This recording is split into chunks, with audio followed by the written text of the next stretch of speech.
Hi, everyone. I'm Kelly O'Horo, and this is Adaptable, Behavior Explained. Hi, everybody. Thanks so much for tuning in to Adaptable. I'm your host, Kelly O'Horo, and today we're going to talk about a topic that I've been requested to record, and this is about parenting little kiddos, especially those that are demonstrating and showing really big feelings. All of us get activated when we have to deal with someone else's distress. And so part of this episode is going to help you as a parent or a caregiver better deal with little ones when they are in overwhelm and in distress. And so we're going to help you manage their big feelings.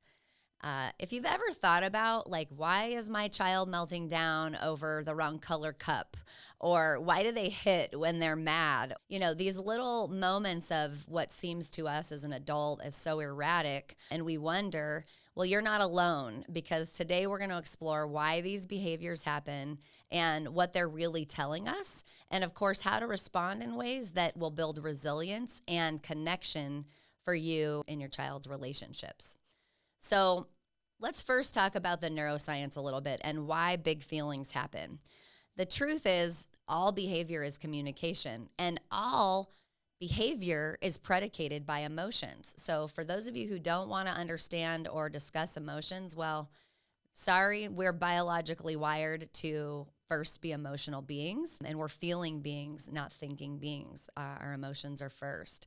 Gabor Mate reminds us that every bad behavior is the result of an unmet need. And I so love that quote because it then employs us to become really good investigators. What are we needing to understand? What needs are not being met? And we have to be curious because kids aren't giving us a hard time. They're just having a hard time. And so our job is to get curious and figure out what is it that they're having a hard time about. One of the people that I follow on Instagram, her name is Jessica Milburn, and she's got a channel called Responsive Parenting. And I really like a lot of what she says. And she says behavior is the language of the nervous system. So our nervous system is communicating whatever it is that we're feeling and ultimately then how we act. And so when kids act out, they're saying, I'm overwhelmed. And without knowing how to ask for help, that's really what we're saying is I need help, and this is how I'm communicating that. Dr. Dan Siegel explains in The Whole Brain Child that young children's upstairs brain, that's the part that manages logic and self-control, it's still under construction. Keep in mind, when we're born, only 25% of our brain is developed. And so it's small so that it can fit through our head is small so it can fit through the birth canal. And in those very early years, our brain is literally still being built. And so when big feelings hit, that downstairs brain, which is like emotion and survival, takes over. And that's why reasoning in the middle of a tantrum or when our child or children are overwhelmed or in distress is ineffective. And so we really, as the adult, need to recognize we don't have an audience at all when someone is in distress. So, for example, if the toddler throws a toy across the room, it's not defiance, it's really just system dysregulation. Their nervous system is totally flooded, and really they need your calm to find theirs. They need you to help them co-regulate. And so if we come in hot with all of our aggression because we're frustrated, well, then they match pitch and they end up being part in that dynamic with you.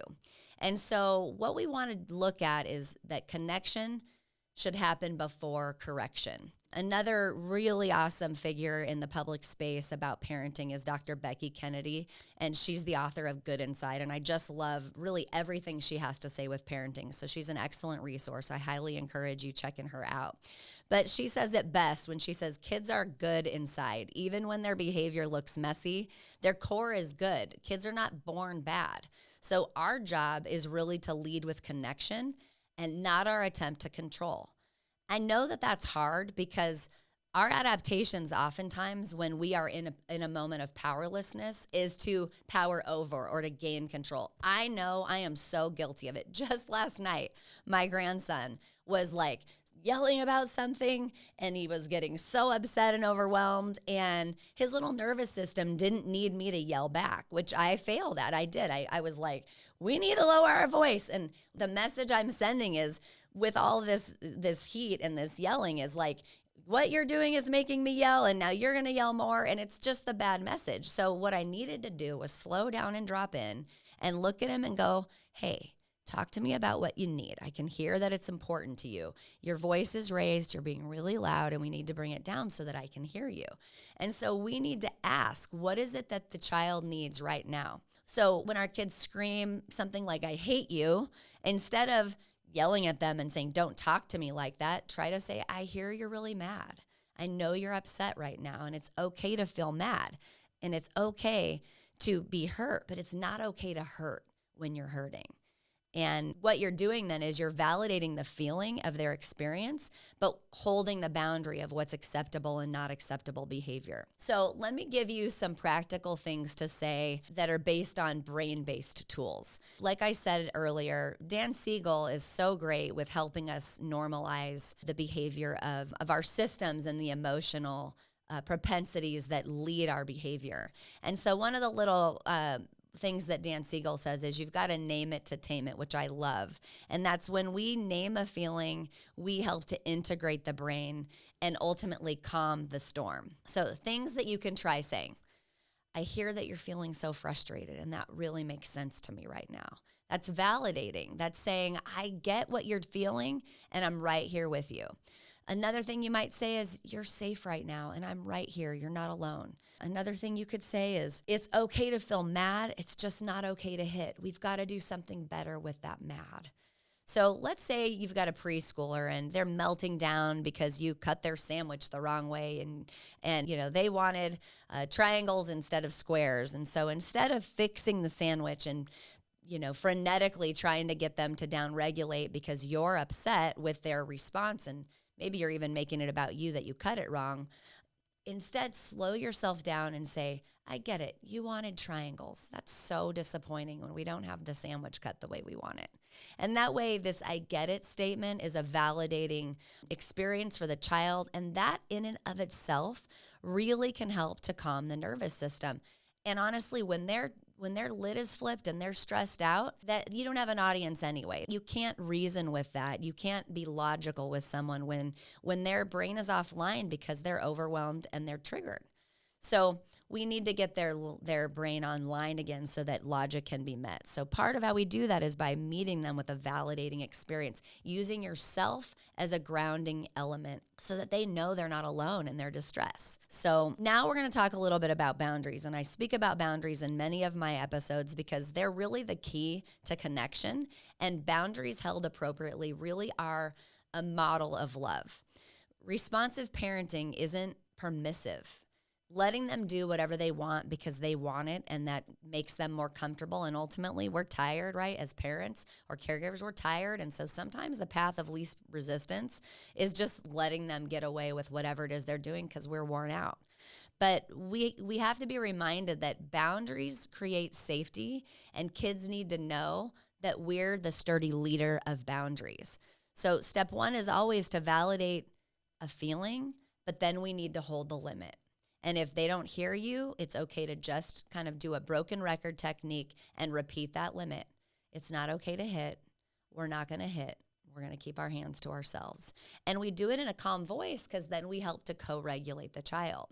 So let me give you another simple example. This kind of thing happens all the time. Your kid wants another cookie. They want another cupcake. They want more dessert. And so you're going to say, I know you want more cookies. Cookies are really yummy. I always want more dessert too, but we're all done for today. So we empathize first, plus we set the limit, which then creates security. So it's empathy plus a limit equals security in the child. That helps you to be the sturdy leader. It helps you manage the moment and be in charge. And they can feel, even though disappointed they can't have the other cookie, calm in the fact that they know that there are limits and boundaries. And really, kids will always work the edges until they find them. And so if your child is really acting out regularly, what you can assume is that your limits have been wiggly. Your boundaries have been wiggly. Your bedtimes haven't been consistent. Your time to eat hasn't been consistent. The bath routine has not been consistent. And those moments of lacking in structure say to a child, my limits are wiggly and I don't know what to expect. And so then we end up having unmet needs in a child, and they can't predict what's going to happen, and so they start to act out. So again, boundaries are really a way to set loving limits for our children, and they need them, they thrive with them, and it's super important for us to model that. So here's some tools as a parent or a caregiver that I can hopefully help you employ. The first thing is a pause. Pausing before reacting. And this is hard for all of us. I talked about the example with my grandson last night. I could give you 1,000 more with my grandkids regularly that I am guilty of myself, not pausing before the reaction. But truly, your calm is the medicine. Your calm is what helps a child to co-regulate with you. They match pitch with you. So if we come in calm, we are co-regulating. Sit close, bend down, get on their level, breathe slowly. Sometimes they'll even match that. Offer your physical presence as part of how to get them calmed down. Did you know that children can't even regulate their nervous systems at all without the help of an adult until they're 6 months old? Research shows that. And so we can't ask children to regulate their own nervous systems on their own. We have to co-regulate them, and we practice so that they can then learn eventually that they don't need you for co-regulation. So with co-regulation, again, we're modeling what it is we're hoping to gain in the moment. We're going to mess up. So we want to repair after those ruptures. So if you lose it, you want to say, I got really mad. That wasn't okay. I'm really sorry, and I love you. I should have circled back with my grandson last night and said, you know what? Nonna was too noisy. When she heard you yelling, I was loud too, and that wasn't the right way, and I'm really sorry. I needed to hear you better and slow myself down. And own after the rupture and repair as needed. They learn that if we model it, and what a beautiful example we can set. We're not going to get it right all the time, but that it's okay to correct when we do get it wrong. So I talked earlier about being great investigators, and so remember, all bad behavior is the result of an unmet need. So we need to get really good about being curious. What's the unmet need? Are they hungry? Are they tired? Are they needing connection because we've been overwhelmed and distracted? Is there sensory overload going on? There's just been too much, and it's been happening for too long, and they can't downregulate their system. So again, we need to become the investigators. Your child hits their sibling. Instead of punishment, you want to say, I know you wanted that toy, and it's okay to want the toy, but it's not okay to hit. Let's find another way. So you're teaching skills not to just stop behavior, but you're teaching skills about how to navigate stressful situations. And ultimately, when we get better at achieving this balance and bringing down our intensity, we can experience more joy. We learn to adapt. And so, this is part of our growth opportunity as caregivers and parents. So parenting little kids is really hard. They challenge us all the time. Thousands of times a day, our kids challenge us. And so you're going to mess up. That's normal. That's okay. Please don't beat yourself up, because repair is really powerful. And every time you mess up and you repair and you reconnect, there's an opportunity for growth. There's an opportunity for connection. There's an opportunity to teach accountability. And you're teaching your child that relationships can handle hard things, and that conflict can be met with constructive moments of repair. And so you want to celebrate those small wins. The time you stayed calm, the time you named a feeling, and the time you modeled for them appropriate resonance. Remember that you're not raising a perfectly behaved child. You're raising a human who knows that they're good inside and that they're good people, even when they have moments of struggle. And that's what we really want. So remember, all behavior is communication. And if it's bad or not your preferred behavior, that it's just a communication about some unmet need. And we need to become the great investigators. Remember that we want to offer connection before correction so that we don't lose our audience and so that we can have a listener. That boundaries are love and limits are ways that our kids can count on structure in our environment, and that they know we aren't wiggly, that we can be relied upon. And then, of course, we're going to get it wrong, and repair is where the magic is. So please be kind to yourselves, because raising little ones is hard, especially if there's more than one and we're all spread thin with all of the responsibilities we have. Thank you so much for tuning in. If this episode resonated with you, please subscribe and leave a comment or share it with someone who might be struggling with this very topic. Please feel free to connect with me on social media through my website or links in the show notes. And we're going to drop a couple of great resources for you on parenting little ones in the description. So again, thanks so much for tuning in. And until next time, remember, you're adaptable, and make sure that you're leading with love, because it'll never steer you wrong.